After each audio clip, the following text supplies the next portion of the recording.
कराची के इलाके बल्दिया टाउन में फास्ट फूड पॉइंट पर फायरिंग और व्हाट्सएप पर भत्ता तलब किए जाने का मुकदमा दर्ज कर लिया गया है। पुलिस ने भत्ताखोरी और दीगर दफात के तहत ये मुकदमा दर्ज किया है। मुलजमान ने फायरिंग की और व्हाट्सएप पर भत्ता मांगा।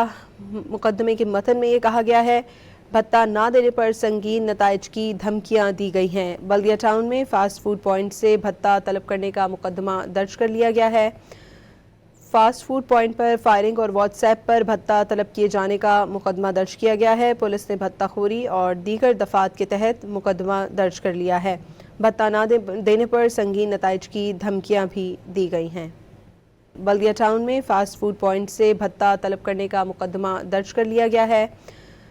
फास्ट फूड पॉइंट पर फायरिंग और व्हाट्सएप पर भत्ता तलब किए जाने का मुकदमा दर्ज किया गया है। पुलिस ने भत्ताखोरी और दीगर दफात के तहत मुकदमा दर्ज कर लिया है। भत्ता ना देने पर संगीन नताइज की धमकियां भी दी गई हैं।